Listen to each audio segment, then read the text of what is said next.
Okay, so today we are going to come to the part two of the discussion of mythical creatures as well as the werewolves, cryptids, and all. So, this topic has always fascinated me.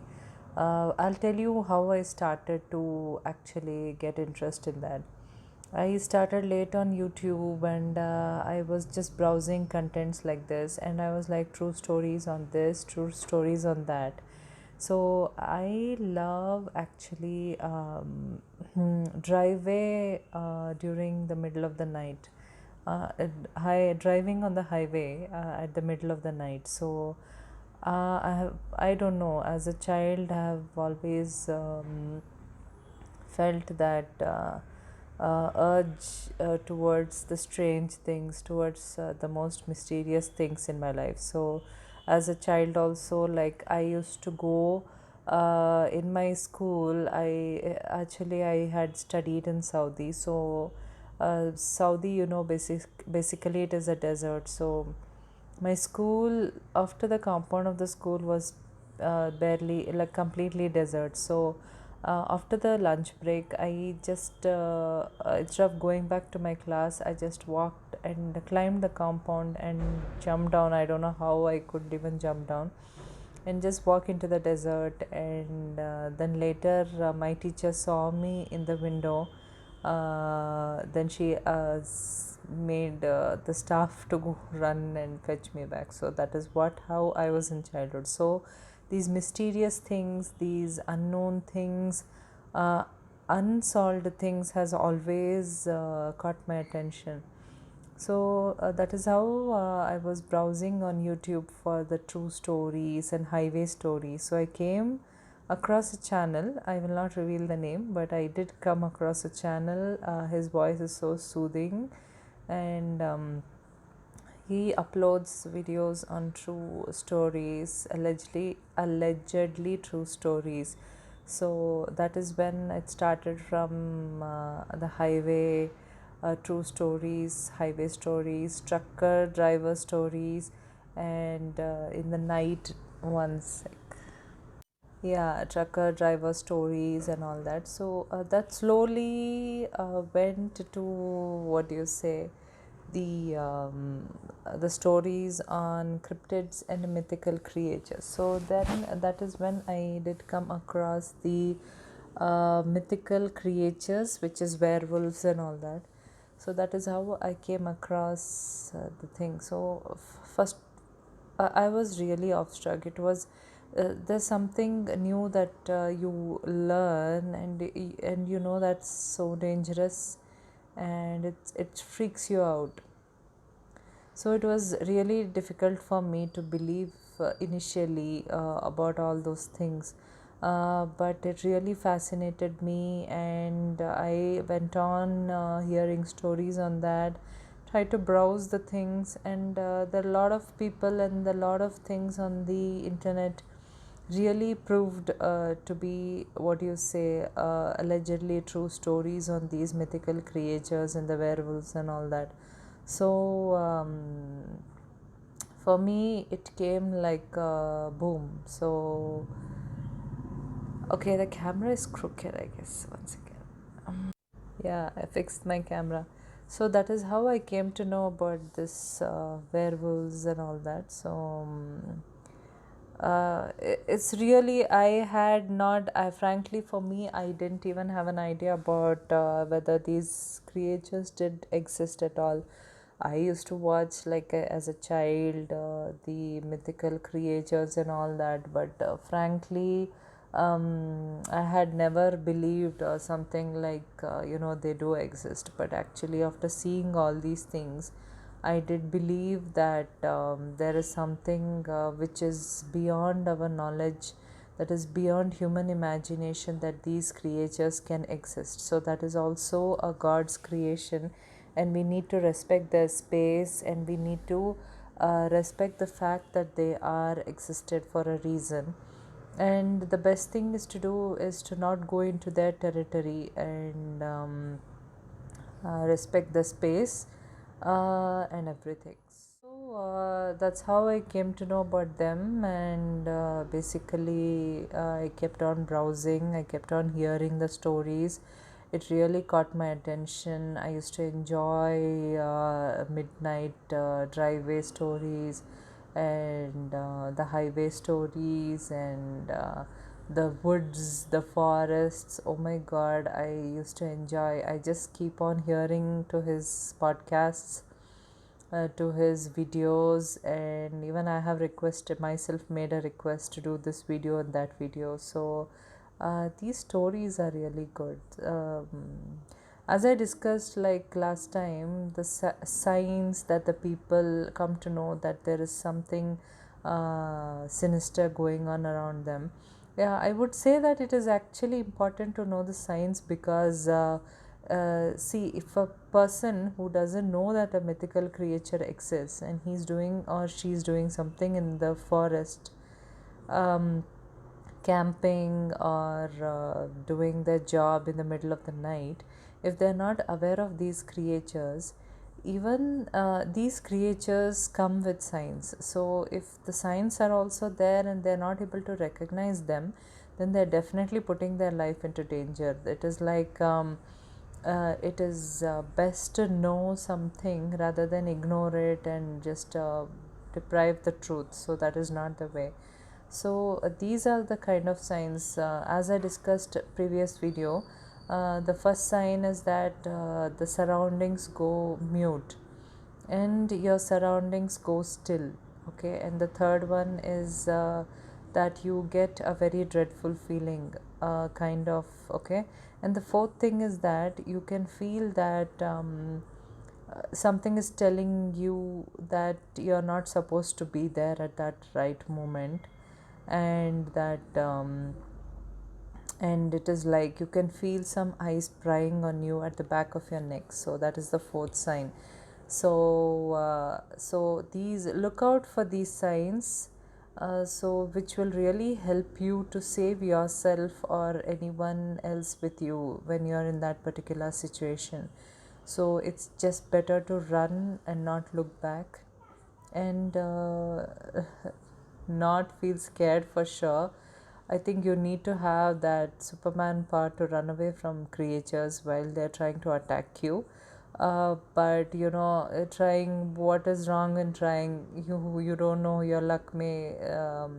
If you're lucky, you can come out alive. Otherwise, so that's how it is. So mythical creatures, as I said, Rougarou and Dogman, Werewolf, and all come under one category.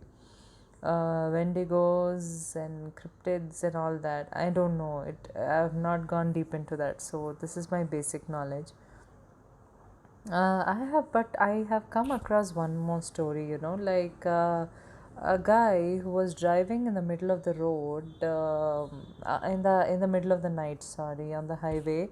He was going to his grandmom's home, and he loves animals so much. And when he was passing by, he felt that he saw a huge dog at the side of the road. So he thought that the dog is lost and that he could go and help it. So he got down, and while he was approaching it, he was astonished to see the size of the dog. It was like 9 feet tall, and it had a muscular body and hairy mane. It had the face of a wolf and the body of a muscular man, and huge claws, and its knees were bent to the backwards. But and the dog turned and saw him. It had blue eyes, and actually he did feel a calm sensation, and that he was in a safe place. That creature did not impose threat on it. So what I have heard more is the negative side of the story. So that is what I learned. Even these creatures possess the negative and the positive side, which is also to be known. And I think it is really created by God to teach the wrong people their wrongness and to leave the right people to live on with their lives. So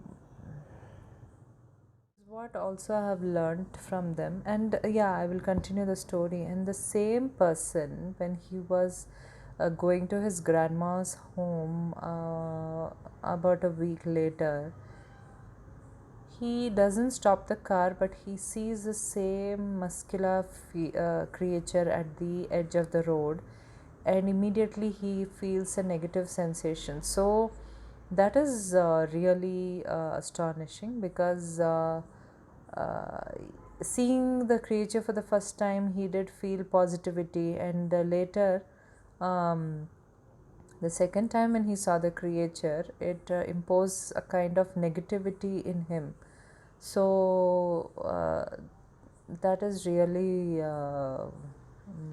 astonishing, right? So there only you can come to know that there are two kinds, which possess, one possesses the positivity and the other possesses the negativity.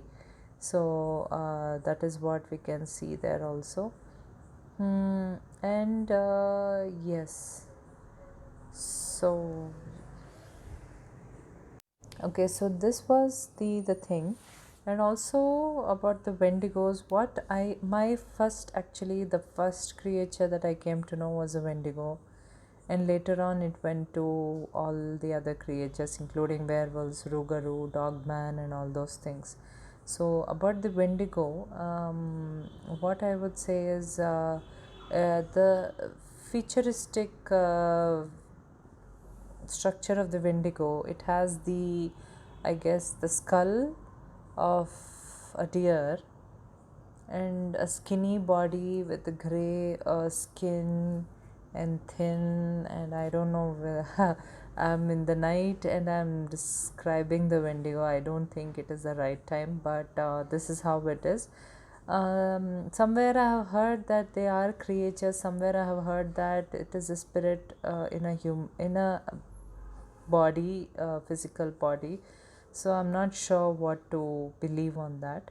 So that is about the Wendigo. And also I have heard that, the Wendigos are able to mimic a human voice. Okay, so one more thing of the sign, of the four signs that I had told you, the fifth sign is that when you are normally, you can see that your grandparents' homes are in somewhere in the forest, in the wooded region, and when you go to visit them, sometimes in the night when you're sitting and chilling out for the fresh air, you hear someone calling you from the woods. So why would someone, like a grandparent, grandfather or grandmother, will be calling you from the woods? So that is when you need to be alert on. You should just not uh, not like that, take that ignorance and just walk into the forest, because Wendigos and these mythical creatures are said to mimic human voices. So don't fall for that. And some of their voices will be like static, like it's coming from a radio. And I have also heard that their voices are sorry for the background noise again. Their voices are kind of emotionless. So that is one more point that you need to consider when you hear their voice. So stay away from the woods during the night. That is the best thing you can do to save yourself, your people with you. So that is also the thing. And one more thing that I have known is the werewolves actually do smile. Can you imagine? They have a grin on their face. About the stories that I've learned or heard, they have said that the werewolf was smiling at them, or the creature was smiling at them, at the humans. So, could you believe that? It's really hard to believe all this, but actually, as I said, it is rather better to believe and to be alert and aware, rather than not to believe and regret later. So I would always suggest that. So let us human beings not think that we are the ultimate, we are the thing. And actually, these creatures can't even be killed by a bullet or a weapon from a human. So they are that strong, and that, so they are undefeatable by the humans. People have when people have come across these creatures, they have yes, of course, when people are camping in the middle of the night, they do carry some weapons with them for their protection, let it be a gun or a knife or something. But as the stories that I have heard, they have tried to shoot the bullets into the creature, and frankly, it has not even made any sense to the creature. It is not even a mark on the creature. So you can imagine that our man made weapons or bullets are no match to these creatures. So we need, that is what I said, we need to respect their space, and we need to give their respect, because they are said to be 10 times, or how many times I don't know, massively powerful than human beings. So human weapons, human this thing is no match for them. So that is also I have come to know. And there are many stories, yeah, cryptids. Sometimes they, just a moment.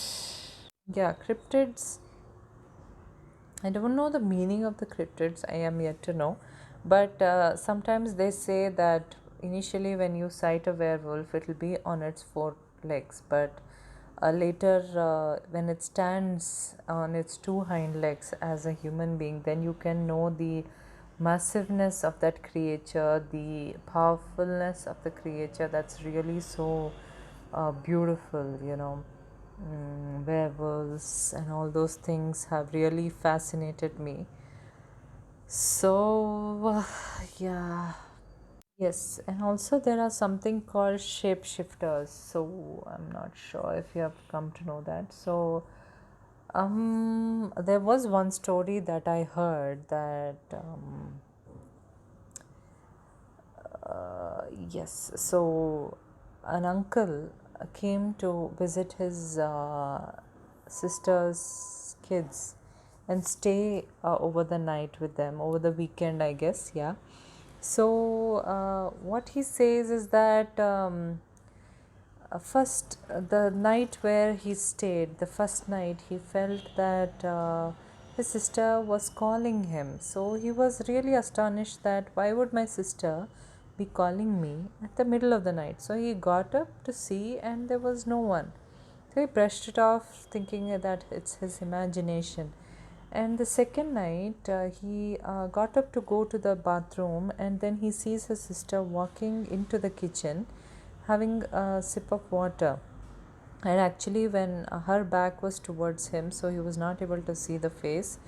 And he tried calling her, but she didn't respond. She just, it was like robotically walking, and that's how she looked from behind. And she drank the water, and she directly walked back to her room. And the next morning, he asked her, like, I tried calling you, but I don't think you heard me. When he took the topic to his sister, she was literally shocked that she didn't even get up in the middle of the night and didn't even hear him calling her. So these are called as shapeshifters. These are also the creatures, I guess, up to my knowledge, or souls, I'm not sure. But it's actually like creatures, they take the human form. So these are called as shapeshifters. So these are also there. There are a lot of things that you can frankly browse on Google and check on the internet, check on YouTube about the true stories about, like, you know, wendigos, mythical creatures, werewolves, shapeshifters, and all those things. So actually this topic really is fascinating, and it is awesome, and it is so fun to know about these things, frankly. And I'm so happy that I got to know, and it has become my most enjoyable hobby ever. I just sit and listen to all these things, and it feels so good to feel, you know, freaked out sometimes so in life. So yeah, hope you got some information about these creatures and about the awareness in this video, that few steps you need to take for your safety. And I will see you in the next video with one more interesting topic. Until then, take care. Bye.